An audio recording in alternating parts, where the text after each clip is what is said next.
بھائیوں نے یوسف علیہ السلام کو مارنا چاہا مگر ناکام رہے۔ باپ کی نگاہوں سے دور کیا مگر محبت اور بڑھتی گئی۔ غلام بنا کر فروخت کر دیا مگر بادشاہ بن گئے۔ اس لیے لوگوں کی سازشوں اور خفیہ تدبیروں سے تم پریشان نہ ہو، اللہ کی تدبیر اور چاہت سب پہ باری ہے۔ بھیڑ بکریاں انسانوں سے زیادہ باخبر ہوتی ہیں، کیونکہ چرواہے کی ایک آواز پر چرنا چھوڑ دیتی ہیں، اور انسان اپنی خواہش کی خاطر احکام الہی کی بھی پرواہ نہیں کرتا۔ مولانا رومی سے کسی نے پوچھا زہر کیا ہے؟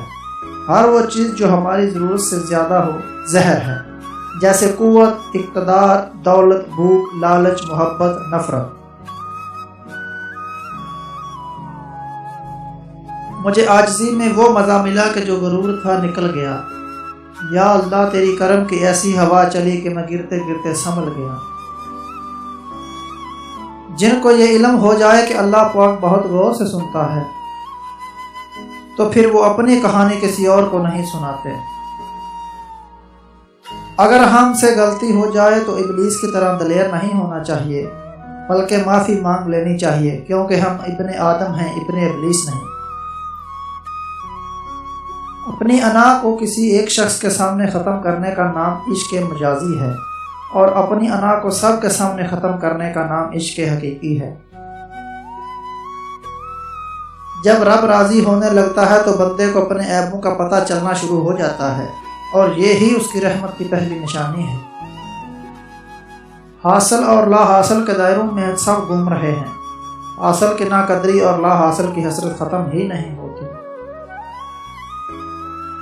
حقیقی سکون اس وقت ملتا ہے جب آپ تنہائی میں خدا سے لو لگا لیتے ہیں۔ جو ٹوٹے ہوئے کو سمیٹ لے، جو مصیبت پڑنے پر بھی منہ نہ موڑے، جو عیب دیکھ کر بھی بیزار نہ ہو، وہی تو میرا رب ہے۔ نس نس سے واقف ہے، رگ رگ جانتا ہے، مجھے خود سے زیادہ میرا رب جانتا ہے۔ میں رب سے ڈرتا ہوں، رب کے بعد اس شخص سے ڈرتا ہوں جو رب سے نہیں ڈرتا۔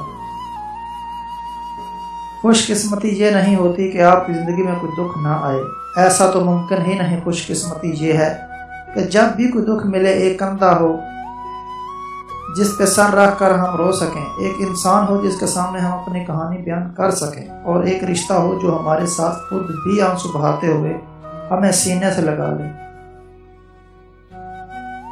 جب اندر کہیں گہری چوٹ لگتی ہے تو دل کے ساتھ جو چیز زخمی ہوتی ہے وہ زبان ہوتی ہے، اور زخمی زبان اپاہج ہو جاتی ہے یا پھر زہر اگلنے لگتی ہے۔ اندر کی تلخی لفظوں کے ذریعے باہر نکلتی ہے۔ بہت کم لوگ ہوتے ہیں جو چوٹ کھانے کے بعد بھی اپنے الفاظ کو پھولوں کا پہناوا پہناتے ہیں۔ ایسے لوگ بہت انمول ہوتے ہیں۔ اپنے آپ پر افسوس کرنا، اپنے آپ پر ترس کھانا، اپنے آپ کو لوگوں میں قابل رحم ثابت کرنا اللہ پاک کی ناشکر گزاری ہے۔ اللہ پاک کسی انسان پر اس کی برداشت سے زیادہ بوجھ نہیں ڈالتا۔